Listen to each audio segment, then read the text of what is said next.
Hello, I'm Charissa, and I had arguably the most important figure in the chapter. Of course, I'm arguing it. It's 3.7. So it's that big picture of a synapse, and it's describing the effects that drugs have on the presynaptic. So there's postsynaptic, then you can really get into drugs. But the reason that this is so important is because at the end of chapter 2, you have all the function. We see this figure, but it's just about the function, like the normal functioning of it. So you really need to be able to understand that to understand this, because this is chapter 3 now, and chapter 3 is all about drugs effects. So we're going to talk about some of the different things that drugs, medical and recreational drugs, what they might do to interfere with this process to make there more of a response or less of a response in the postsynaptic neuron. So there are 3 different classes, and you really need to be able to understand this structure to go on. So this is the presynaptic, postsynaptic, this is the synapse. We have been talking about this a lot, but to go over, the action potential is the electrical part of the signal, and that's happening down here along the axon. This is an axon terminal. So it's gotten all the way to the end, potential, and now it's turning to the chemical part of the signal, which is what's happening in here, the neurotransmission and whatnot. That's the chemical part of the signal. So it has to go from action potential to chemical. And there are 3 different ways in which this can be, 3 different sets of ways in which this can be interrupted by drugs. The first one is in production. So that one goes up here. In your book, it's labeled as A, production. And as a way to understand some of these, I'm going to use a baking analogy. Production of, we're going to talk about baking cupcakes and taking them to your friend's party. Okay, so at production stage, you have an egg, and some flour, and some chocolate chips, okay? You have all the things that you need, and maybe a pan or something. This is the production stage.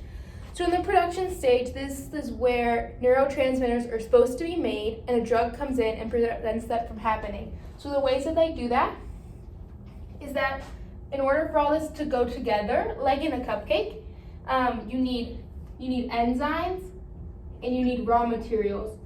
And the raw materials through the enzymes will combine and make neurotransmitters. So this process is not happening. So like you don't have an oven, you don't have baking soda, it's not gonna come together. It disrupts that here, in this section here. It prevents production, prevents synthesis of the neurons. The other way that we talk about here is it prevents the production of vesicles around them. So sometimes, let's say like you have all this ingredients and you have an oven, but you don't have a pan to put it in, so how are you supposed to take it anywhere? How are you supposed to be able to form it into anything delicious if you don't have the ability to form vesicles around it? So they can interrupt the enzymes, the raw materials, or the vesicles, so that you can't form vesicles. And that's step 1, okay? That's step A. Step B is the next one, and in the book they call it release. So they interrupt the release of neurotransmitters into the synapse. This is the taking of your cupcakes to your friend's house. So you're walking and you have all your cupcakes in your hand and they're all pretty. Okay, so you've made the neurotransmitters, you've put them in something to be able to take them into these vesicles. Why are they not being released in there? So there's a couple different ways. In order for this to make sense, we need to remember the different things that are on the outside of our presynaptic neuron. So up here, we have channels that let in sodium. We also have channels that let in calcium. We learned last chapter that these are really important because sodium activates the calcium to come in, and the calcium activates the vesicles to go out. So there are drugs that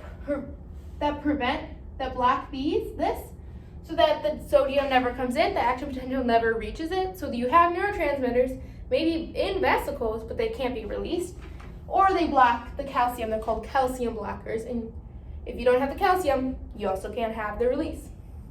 So that is one way. The other thing, this is kind of a new thing, but it's really important in understanding drugs like caffeine. There are also things called autoreceptors, and these are receptors that measure how much neurotransmitter they have out there and how much more that they need. And so if you block these to any amount of extent, the neuron doesn't know if it should stop or keep going, so it can change the amount of neurotransmitter that's in. Usually it just keeps, they're usually inhibitory, so they just keep releasing neurotransmitter without knowing when to stop. So those are the ways that in release, you can not make it to the postsynaptic, to the synapse. So this is the synapse. So you're not even making it to the party with your cupcakes. Your cupcakes fall. You slip on ice, they fall, and you're very sad.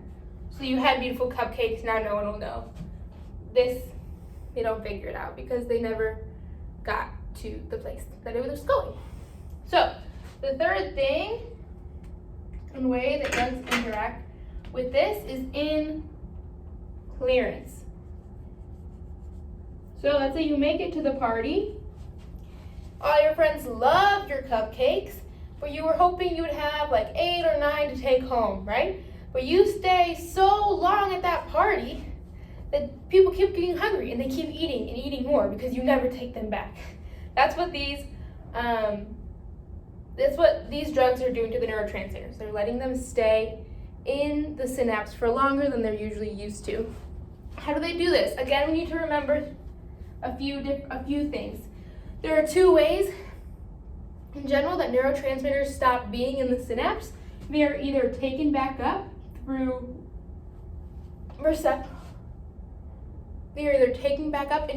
during reuptake through transporters, or they come out here and there's enzymes, and the enzymes kind of chew, they eat the cupcake, they eat the neurotransmitter, they break it up and into the little molecules, and then it can go back and be synthesized or whatever.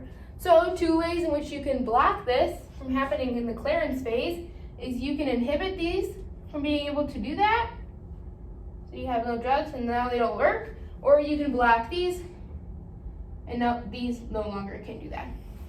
So clearance, you get to the party with your cupcakes, but you stay way too long and everyone eats them over and over, and people get really, really sugared up because of how many cupcakes they've eaten, and they go crazy and you have none left because they just stay in the apartment and they continue to be used by this buddy, and he gets fired a lot of times. So there's different drugs that we talk about doing this, and we'll continue to talk about that in class, but this is my figure. And to review, there are 3 ways presynaptically that drugs work. In production, they don't allow the neurotransmitter to be made, synthesized, or to be put into a vesicle. Release, they block the molecules, the channels for the molecules that come in to tell the vesicles release, so they can't release. Or they block autoreceptors, and so they don't know how many to give or not give. And in clearance, they block the enzymes by binding to the enzymes or binding to the receptors, so they stay out there longer. Cupcakes were a big hit, and they all stay out for a really long time. So that is my figure, and I hope you learned a lot. It's very important. Please review this in the book because it's a really important part of this chapter. And it will help you in understanding all the drugs that they talk about in the next section.